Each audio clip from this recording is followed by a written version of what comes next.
আসসালামু আলাইকুম ওয়া আশা করি তোমরা সবাই ভালো আছো।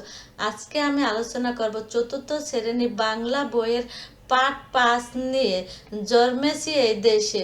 চলো ভিডিওটি শুরু করা যাক। পাঠ 5, জন্মেছি এ দেশে, লিখেছেন সুফিয়া কামাল। অনেক কথার গুঞ্জন শুনি, অনেক গানের সুর, সবচেয়ে ভালো লাগে যে আমার মাগো ডাক সুমধুর। আমার দেশের মাঠের মাটিতে কিষান দুপুর বেলা, ক্লান্তি নাশিতে কণ্ঠে যে তার সুর লয়ে করে খেলা। মুক্ত আকাশে মুক্ত মনে সেই গান চলে ভেসে, জন্মেছি মাগো তোমার কোলেতে, মরি যেন এই দেশে। এই বাংলার আকাশ বাতাস, এই বাংলার ভাষা, এই বাংলার নদী গিরি বনে, বাঁচিয়ে মরিতে আসা। শত সন্তান সাত করে, ধুলি মাখি সারা গায়ে, বড় গৌরবে মাথা উঁচু করি, মানুষ হইতে চাই। অর্থ জেনে নি। কিষান মানে চাষি, ক্লান্তি নাশিতে ক্লান্ত দূর করতে, গিরি মানে পাহাড়, গুঞ্জন মানে গুনগুন আওয়াজ, গৌরব সম্মান গর্ব, ধুলি ধুলা, মুক্ত আকাশ খোলা আকাশ, মুক্ত মন উদার মন, স্বাদ ইচ্ছা, সুমধুর অতি মধুর। এ কবিতায় যা যা বলা হয়েছে, এ কবিতায় দেশকে ভালোবাসার কথা বলা হয়েছে। দেশ কবির কাছে মায়ের মতো, দেশ কবির কাছে কিসের মতো? মায়ের মতো। এদেশের কবি জন্মেছে, এদেশে তিনি মরতে চান। দেশের মাটি ধুলো গায়ে মেখে সবার বড় হয়। অনুশীলনী, কবিতা থেকে মিল শব্দ খুঁজি। চলো আমরা কবিতা থেকে মিল শব্দগুলো দেখে আসি। কবিতা থেকে মিল শব্দ খুঁজি। বেলা, খেলা, ভেসে, দেশে, মধু, বধূ, গায়, চায়, ঝর্ণা, বন্যা। চলো বইতে ফিরে যাই। 2 নাম্বার আছে বাক্য লিখি। চলো এনে কতগুলো শব্দ দেওয়া আছে, সেই শব্দ দিয়ে আমরা বাক্য তৈরি করে আসি। বাক্য তৈরি। গুনগুন, বাগানে মৌমাছিরা গুনগুন করে গান গায়। চাষি, রোদে পুড়ে বৃষ্টিতে ভিজে চাষি ভাই মাঠে কাজ করেন। ক্লান্ত, সারাদিন হাঁটার পর পথিক খুব ক্লান্ত হয়ে পড়ল। সম্মান, আমরা সব সময় বড়দের যথাযথ সম্মান করব। নদী, আমাদের দেশের উপর দিয়ে অনেক আঁকাবাঁকা নদী বয়ে গেছে। পথ, অচেনা পথ দিয়ে সাবধানে চলতে হয়। চলো বইতে ফিরে যাই। পরবর্তীতে 3 নাম্বারে আছে শব্দ দিয়ে শূন্যস্থান পূরণ করি।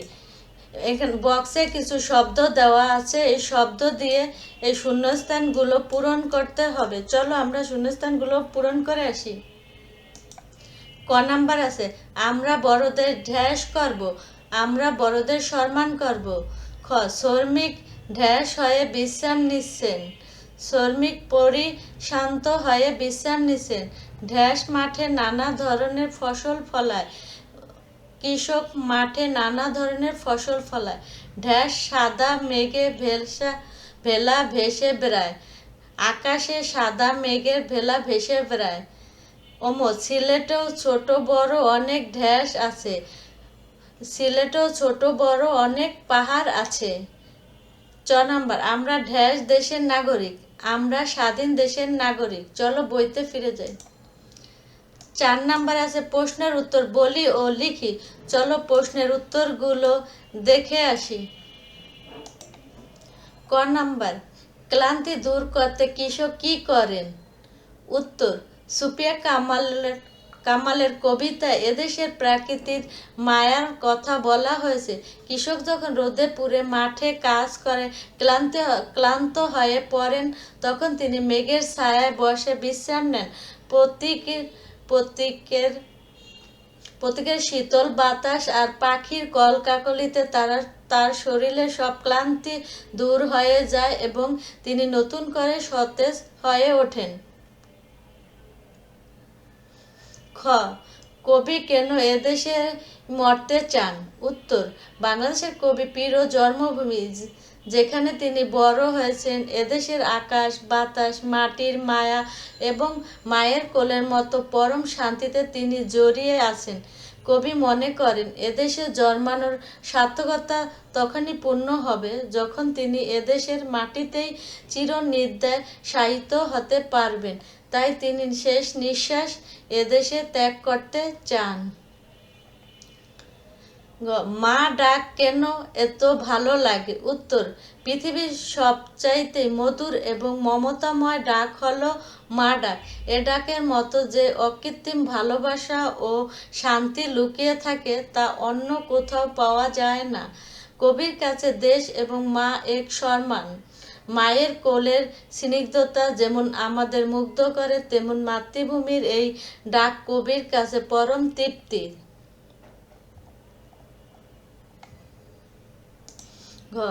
এদেশের শিশুরা কি হতে চান?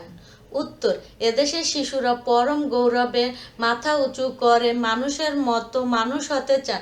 তারা কেবল নামেই নয় বরং গুণে ও কর্মে শ্রেষ্ঠত্ব অর্জন করে দেশের নাম উজ্জ্বল করতে চান।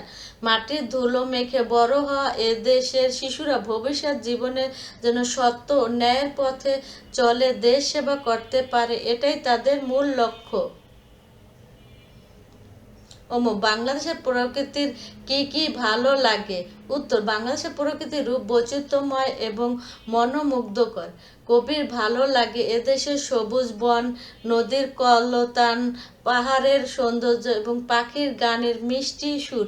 বিশেষ করে মেঘের ছায়া আর শীতল বাতাসের স্নিগ্ধতা কবির মনকে প্রশান্তিতে ভরে দেয়। এই চিরচেনা শান্ত প্রকৃতি কবির সবচাইতে প্রিয়। চলো বইতে ফিরে যাই। পরবর্তীতে 5 নাম্বার আছে, আগের চরণ লিখি। চলো আমরা চরণগুলো দেখে আসি।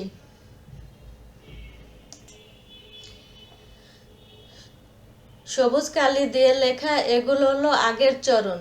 রোদে পোড়া মেঘের ছায়া, কিষান দুপুর বেলা, পাখির গানে নদীর টানে, সুর লয়ে করে খেলা, মায়ের ডাকে মধুর সুরে সেই গান চলে ভেসে, মায়ের কোলে যেমন সুখে মরি যেন এই দেশে। চলো বইতে ফিরে যাই।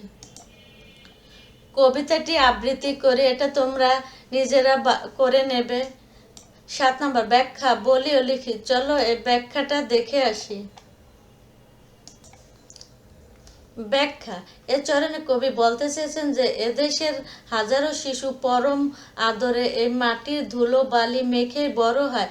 তাদের মূল লক্ষ্য হলো সুশিক্ষায় শিক্ষিত হয়ে এবং সঠিক গুণাবলী অর্জন করে পৃথিবীর বুকে মাথা উঁচু করে সত্যিকারে মানুষ হিসেবে নিজেদের প্রতিষ্ঠিত করা, এদেশের মুখ উজ্জ্বল করা।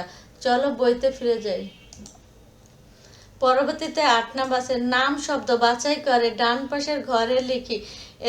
এই ছকের থেকে নাম শব্দগুলো বাছাই করে এই ছকে লিখতে হবে। চলো ছকটি পূরণ করে আসি। নাম শব্দ, ঠিক নাম শব্দ এই ছকে লিখতে হবে। আমরা এখানে ছকটা পূরণ করেছি। আকাশ বাতাস বন পাহাড় দেশ নদী সন্তান ধুলি মানুষ গৌরব সাত মাথা গাছ ইত্যাদি, এগুলো হলো নাম শব্দ। চলো বইতে ফিরে যাই। আজকের মতো এই পর্যন্ত। পরবর্তী অধ্যায় সমাধান নিয়ে খুব শীঘ্রই দেখা হবে। আল্লাহ হাফেজ।